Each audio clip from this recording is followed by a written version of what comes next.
Good morning प्यारे साथियों। आज 1 जनवरी है और 1 जनवरी के दिन हमारे पूरे कोचिंग परिवार की तरफ से आप सभी को हैप्पी न्यू ईयर 2026। ठीक है ना। आज 1 तारीख के दिन है ना, हम लोग नए ईयर में प्रवेश कर गए हैं, तो इसलिए आप लोगों को ना मेरी तरफ से और मेरे पूरे कोचिंग परिवार की तरफ से, ठीक है, माँ शारदे क्लासेस की तरफ से आप सभी का हैप्पी न्यू ईयर, नव वर्ष की हार्दिक शुभकामनाएं। ठीक है, चलिए ये तो हो गया। अब हम लोग शुरू करते हैं जो हम लोग का चैप्टर में टॉपिक बचा हुआ है। ठीक है, उस टॉपिक के ऊपर आते हैं। ठीक है, बाकी आप लोग को विशेष न्यू ईयर की विशेष जो भी शुभकामनाएं हैं वो आपको चैनल पर ही मिल जाएंगी। ठीक ना। आज हम लोग को पढ़ना है कि मत्स्य संवर्धन तकनीक के बारे में। ठीक है, जो टॉपिक है आज का क्या है, मत्स्य संवर्धन तकनीक। मत्स्य संवर्धन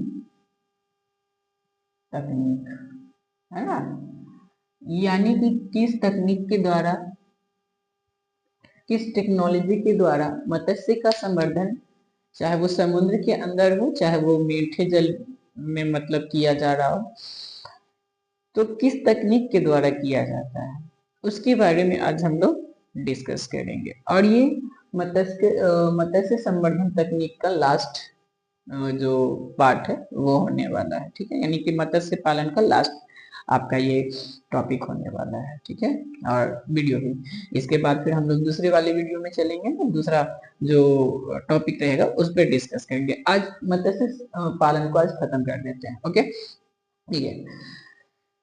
सबसे पहले है कि जो मत्स्य संवर्धन का जो पहला सा कदम होना चाहिए वो होना चाहिए कि स्वस्थ मादा एवं नर दोनों मछलियां का क्रमशः होना चाहिए। मतलब कि ऐसा नर और मादा रखना है, ऐसे नर या मादा को चुनना है जो क्या हो, स्वस्थ हो।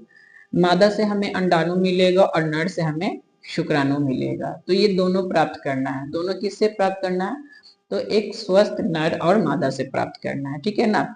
इनका संभोग करा करके, संभोग कराने के बाद जो निषेचित अंडे होते हैं वो हमें प्राप्त हो सके, इसके लिए स्वस्थ नर और मादा को चुनना है। ठीक है ना।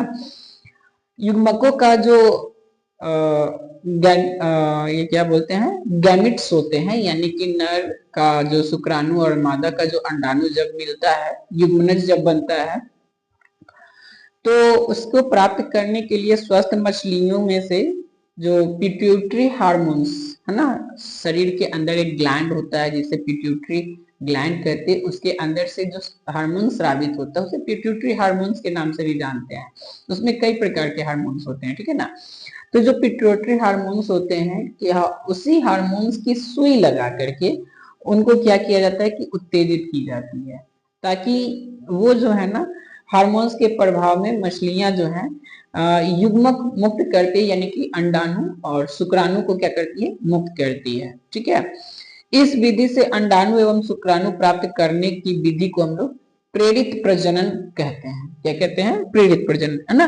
देखिए, इसमें नर और मादा जो है ना खुद से अंडाणु या शुक्राणु का निषेचन नहीं करते, है ना, निर्मोचन नहीं करते। ठीक है।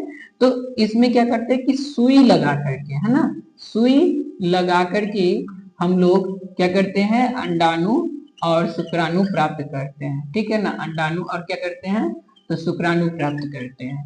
तो इसे हम लोग क्या कहते हैं, इसे हम लोग प्रेरित प्रजनन, है ना, प्रेरित प्रजनन के नाम से जानते हैं।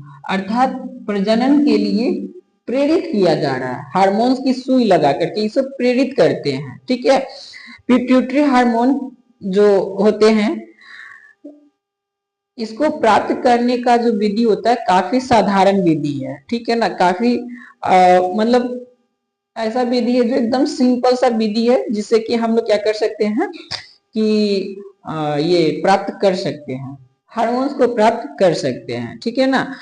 इसके लिए चुने गए जो भी स्वच्छ या स्वस्थ जो मछली होती है, उस मछली का विभेदन कर पिट्यूटरी ग्लैंड जो होता है उसे निकाल लिया जाता है।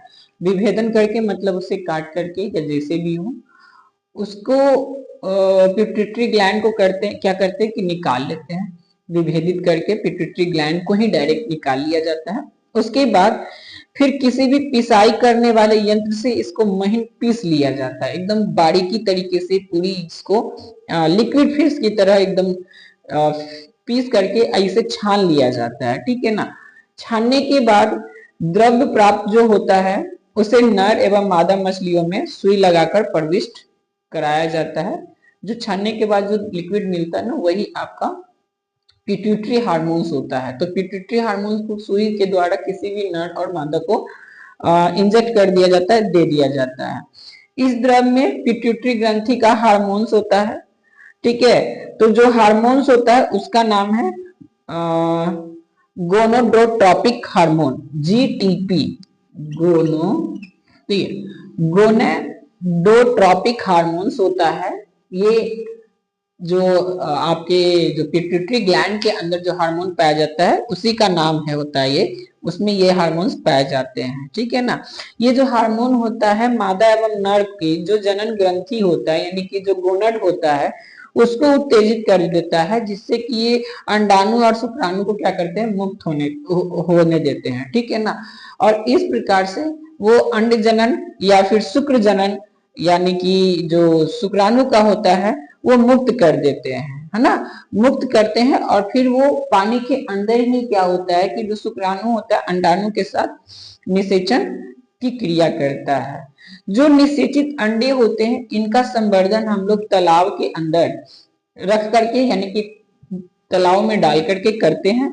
संवर्धन तालाब को अंडज उत्पत्तिशाला भी कहते हैं। जो संवर्धन तालाब जो बनाया जाता है जिसमें कि हम लोग अंडे को क्या करते हैं संवर्धन करते हैं, ठीक है, उसे उत्पत्तिशाला कहते हैं। क्या कहते हैं उत्पत्तिशाला, ठीक है ना।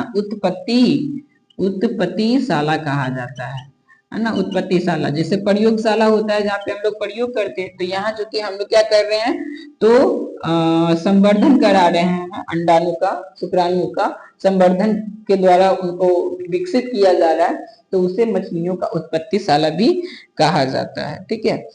इन अंडों से उत्पन्न होने वाले जो बच्चे होते हैं कुछ समय में बढ़कर वह अंगुलिकाएं बन जाती हैं। अंगुलिकाएं मतलब अंगुली के समान होने लगती है, बढ़ने लगती है, ठीक है। और इन अंगुलिकाओं का लालन पालन जो होता है फिर किया जाता है।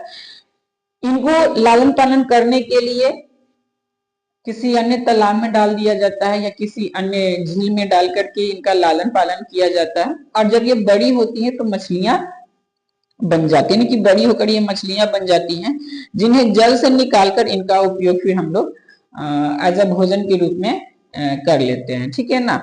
तो मत्स्य पालन जो उद्योग है इससे बहुत उन्नति भी हुई है। जो संवर्धन की जो विधि होती है जो तकनीक है इस तकनीक के द्वारा जो मछली पालन है यानी कि जो मत्स्य उद्योग है ये काफी ज्यादा विकसित हुआ है ना। आज के डेट में तो बस ऐसे ही करके काफी ज्यादा मछलियों का लालन पालन यानी कि मत्स्य पालन किया जा रहा है। देश के अंदर कई सारे ऐसे जगह हैं जहाँ पे कि मछलियों का पालन किया जाता है। आपके घर के आसपास में भी ऐसे ही तालाब में मछली के जो छोटे छोटे उंगलिकाएं होते हैं ना जीरा जिसको आप बोलते हैं उसको ला करके या मछली के बच्चे को ला करके छोड़ा जाता है। और जब वो बड़े होते हैं तो फिर उन्हें पकड़ करके निकाल करके मार्केट में सेल किया जाता है, ठीक है। तो जो वैज्ञानिक है उन विधियों को अपनाने में मछलियों के जीवित रहने की जो दर है वो 30% से बढ़ के वो 95% हो गई। पहले जो होता है प्राकृतिक होती थी, तो प्राकृतिक जब संवर्धन होता था खुद से जब संवर्धन होता था तो मात्र 30% ही बच पाते थे। लेकिन अब ये 30% से बढ़ करके सीधे सीधे कितना तो 95% हो गया है ना। कितना हो गया है 30 से बढ़ करके 95% मछलियों का संवर्धन यानी कि जो ये जीवित रहने का जो रेट है वो बढ़ गया है ना। क्या है तो ये जीवित रहने का रेट है, जीवित दर है ना। जीवित रहने का जो दर हो गया वो लगभग 30 से सीधे सीधे कितना चल गया 95, है ना, इतना ज्यादा इंक्रीमेंट हो चुका है। ठीक है ना। देखिए, तो ये था मत्स्य संवर्धन। अब बात करते हैं कि जो अभी तक हम लोगों ने पढ़ा पशुपालन, मछली पालन या फिर कुक्कुट पालन, है ना, तो पिछले 2 दशकों में ये जो आपके मछली पालन है, पशुपालन है, कुक्कुट पालन है, तो इनसे जो उत्पादित खाद्य पदार्थों की जो परिणाम है और जो गुणवत्ता है वो बढ़ी है ना। तो आज के डेट में क्या है कि ऐसा क्यों हुआ, तो ऐसा इसलिए भी हुआ है कि अच्छे किस्म की दूध देने वाले दुधारू पशु का पालन किया जा रहा है, ज्यादा से ज्यादा मांस और अंडे उत्पन्न करने वाले कुक्कुट के किस्मों की प्रजातियों का विकास किया गया है और मछली का सही वैज्ञानिक तरीके से संवर्धन किया गया है। इसलिए इनकी गुणवत्ता में, इनकी खाद्य पदार्थों के जो परिणाम होते हैं उसमें वृद्धि आई है। फिर भी इतने सारे होने के बावजूद भी हमारे देश की जो जनसंख्या जिस प्रकार से है, उस जनसंख्या के आधार पर अभी इसे और बढ़ाने की काफी ज्यादा जरूरत है। ठीक है ना। तो ये आपका था मत्स्य संवर्धन तकनीक और उससे जुड़ी हुई जो भी बातें थी मैंने इसमें बता दिया। इस वीडियो में इतना ही। नेक्स्ट जो वीडियो होगा उस वीडियो में हम लोग मधुमक्खी पालन के बारे में पढ़ेंगे और ये लास्ट टॉपिक है। ठीक है ना, मधुमक्खी पालन, इसके बाद ये चैप्टर खत्म हो जाएगा और जो भी अनाउंसमेंट होगा उसी इसके खत्म होने के साथ साथ कर दिया जाएगा, है ना। तो आज के लिए इतना ही।